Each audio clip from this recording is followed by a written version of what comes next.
Hi friends, welcome back to my channel. അപ്പോൾ ഒരു 15 minute കൊണ്ട് അടിപൊളിയായിട്ട് നല്ല പെർഫെക്റ്റ് ആയിട്ടുള്ള ഗീ ബിസ്ക്കറ്റ് റെഡിയാക്കിയാൽ നല്ല ടേസ്റ്റ് ആയിട്ട് കേട്ടോ കഴിക്കുന്ന സമയത്ത്. അപ്പോൾ വീട്ടിലെ സാധനങ്ങൾ ഉപയോഗിച്ചുകൊണ്ട് നമുക്ക് അടിപൊളിയായിട്ട് റെഡിയാക്കി എടുക്കാം.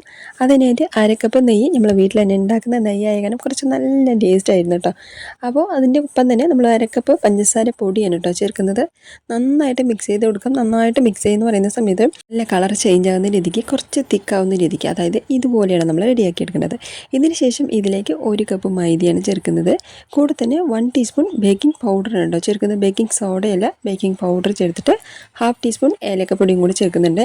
നിങ്ങൾക്ക് ഏലക്കപ്പൊടി വേണ്ടാന്നുണ്ടെങ്കിൽ വനില എസൻസ് വേണമെങ്കിൽ അതും ചേർക്കാം. ഏലക്കപ്പൊടി ചേർക്കുമ്പോൾ നല്ല മണം ഉണ്ടാകുന്നത് കേട്ടോ. അപ്പോൾ നമ്മൾ ഇതുപോലെ നന്നായിട്ട് എല്ലാം ഇട്ട് കൊടുത്തതിന് ശേഷം ആദ്യം ജസ്റ്റ് ഒന്ന് മിക്സ് ചെയ്ത് കൊടുക്കാം. പിന്നെ നമുക്ക് കൈ കൊണ്ടാണ് കേട്ടോ. ജസ്റ്റ് നമ്മളിതിലേക്ക് പാലോ വേറെ ഒന്നും ചേർക്കേണ്ട ആവശ്യമില്ല. ഈ പറഞ്ഞ അളവുകളോട് ചെയ്യുന്ന സമയത്ത് കറക്റ്റ് ആയിട്ടുണ്ടാവും. അപ്പോൾ നമ്മൾ നന്നായിട്ട് കൈ കൊണ്ടാണ് കുഴച്ചെടുക്കേണ്ടത്. അപ്പോൾ പതുക്കെ നന്നായിട്ട് ഒന്ന് സ്ലോ ആയിട്ട് അങ്ങനെ നല്ല സ്മൂത്ത് ആയിട്ടുള്ളൊരു ഡോ ആയിട്ട് കിട്ടും കേട്ടോ. അപ്പോൾ നന്നായിട്ട് കുഴച്ചെടുക്കാം. നന്നായിട്ട് കുഴച്ചതിന് ശേഷം പിന്നെ നമുക്ക് ഷേപ്പൊക്കെ നമ്മുടെ ഇഷ്ടാനുസരണം പോലെ നമുക്ക് എങ്ങനെയാണ് വേണ്ടത് അതുപോലെ നമ്മൾ റെഡിയാക്കി എടുക്കാം. അപ്പോൾ ആദ്യം നമ്മുടെ മാവൊന്ന് കുഴച്ച് കഴിയട്ടെ. അങ്ങനെ ഇതുപോലെ നല്ല സോഫ്റ്റ് ആയിട്ട് കണ്ടല്ലോ, നല്ല സോഫ്റ്റാണ് കേട്ടോ നമ്മുടെ മാവ്. അപ്പോൾ ഇതുപോലെ നന്നായിട്ട് കുഴച്ചതിന് ശേഷം അപ്പോൾ നമ്മൾ സൈസുകളൊക്കെ നമ്മൾ ഒരേ സൈസിലേക്കാണ് നമ്മൾ എടുക്കേണ്ടത്.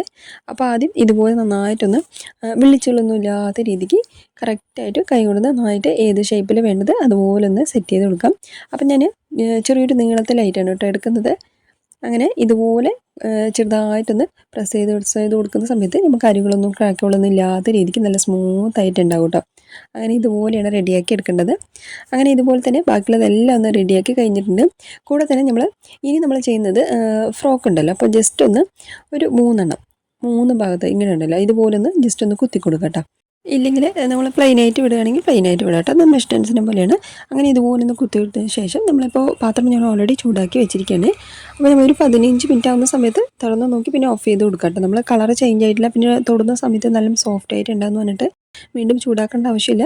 അത് ചൂടാറുന്ന സമയത്ത് നല്ല കറക്റ്റ് ആയിട്ടുള്ള നമ്മൾ കടയിൽ നിന്ന് കഴിക്കുന്ന അതേ ബിസ്ക്കറ്റിൻ്റെ ആ ഒരു ക്രിസ്പിനെസ്സും ആ ഒരു സോഫ്റ്റും എല്ലാം നല്ല പെർഫെക്റ്റ് ആയിട്ടുണ്ടാവും. കണ്ടല്ലോ, നല്ല അടിപൊളിയായിട്ട് റെഡി ആയിട്ടുണ്ട്. അപ്പോൾ എല്ലാവരും ട്രൈ ചെയ്ത് നോക്കുക.